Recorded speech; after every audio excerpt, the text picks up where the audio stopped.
In one word, how would you describe him? Well, I suppose One word could be, I would say he's very, I guess persistent. intoxicating, like alcohol. Clever. Boy, is he clever. Well, I'd say he's a bit of a hero.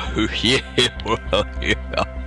Not really. the one word would definitely be Different. Different. Different, different. Different. Different. different.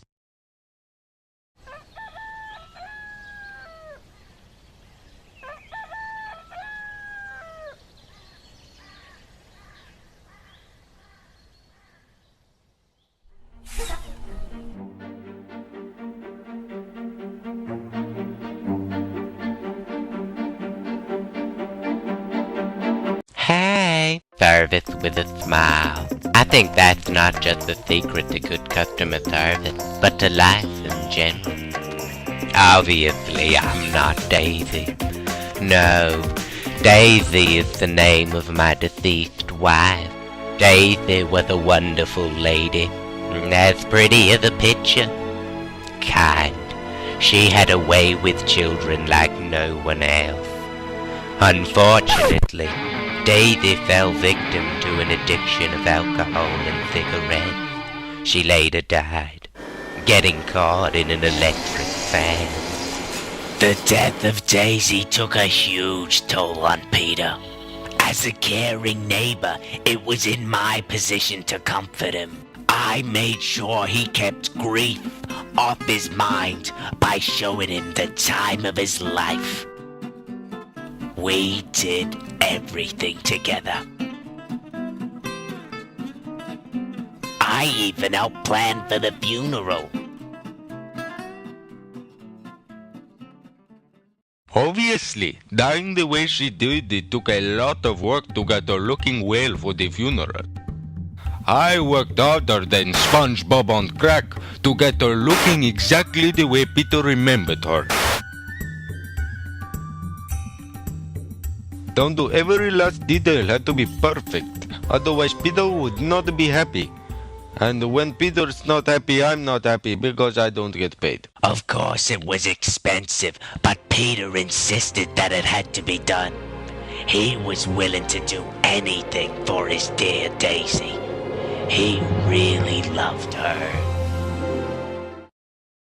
After her death, I decided to open a liquor store to commemorate her love for alcohol. Unfortunately, I couldn't get a liquor license. So I settled for a dairy. David's Dairy. Peter was very determined for a liquor store, but being situated next to an Irish consulate, which neighbors a British consulate, which is next door to a gun and explosive store, which is of course next to the local high-risk prison, and being directly opposite Disneyland, the proposal of a liquor store caused an uproar of dispute within the community.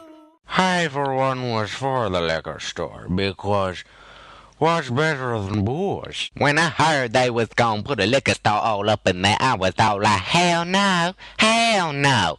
I don't want no liquor store all up in my hizzy, hell no. Before we knew it, we had people grouping up outside the liquor store expressing their voices. On one side was people for the liquor store, and on the other was the people who were very much against it.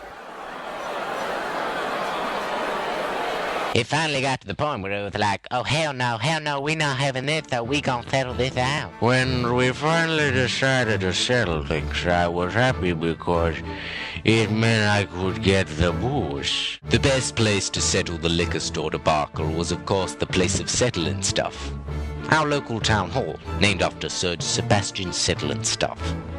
We decided that a member of each party would meet there, but after waiting over 6 hours, the representative for the pro-liquor store side never showed up. So I decided, after much deliberation, against them, and denied Peter the liquor license. Well, I was all like, hell yes, no liquor stores going in there. It were a great shame because I really wanted some booze. Mornings at Daisy's Dairy are generally quiet, but this gives me time to get some jobs done. Cleaning, phone calls. Oh no! Restocking shelves. Putting up signs. Even removing unwanted tagging. It's no surprise Daisy's Dairy sees little to no customers in the morning.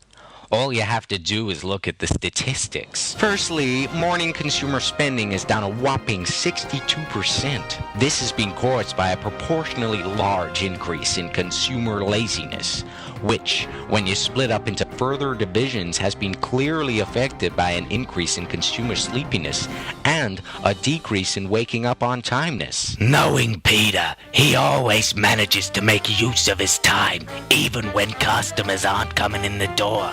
I think this is mainly because he has the money sense of a Jewish accountant with the work ethic of a Japanese school student. To be honest, I'm surprised he's still in business. I've always suggested to Peter that with a figure like his, he could easily get work on the corner to earn extra dosh. He always said no. By midday, things really take off. No, thank you.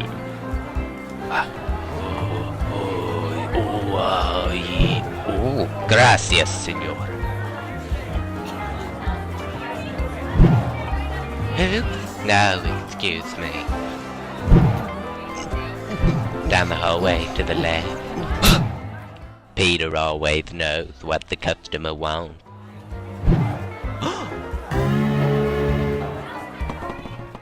Sometimes things don't always unfold the way you expect.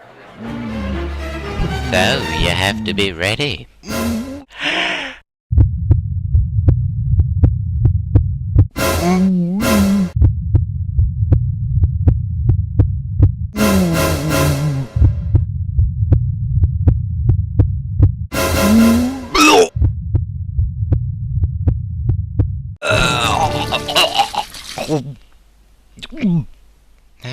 Sometimes you have to go beyond the call of duty to avoid accidents from happening. Peter's customer service is impeccable. He goes out of his way to help and sell the finest goods to his customers. When I want real hot dog, I'm not looking for American junk. I want real Oriental hot dog. Peter understand this and sell me real hot dog. I can recount on one occasion when Peter had just cleaned the floors. He insisted I stand on him in case I slipped.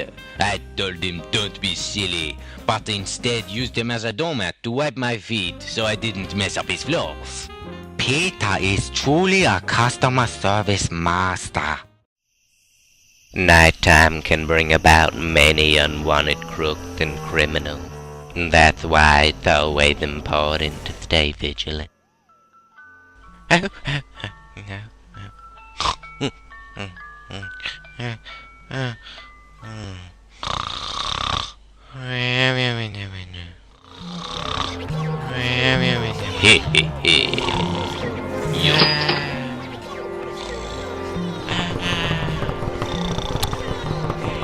It's always rewarding restoring justice. Oh, I'm gonna have to stop you right there, buddy.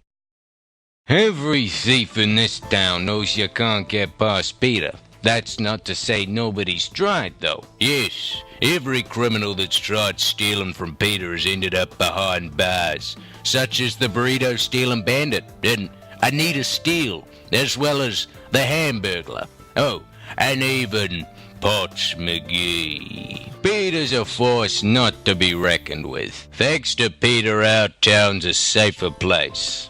Well, that is all except the pirate ship ride at Disneyland, where Somalian pirates are still holding it at ransom.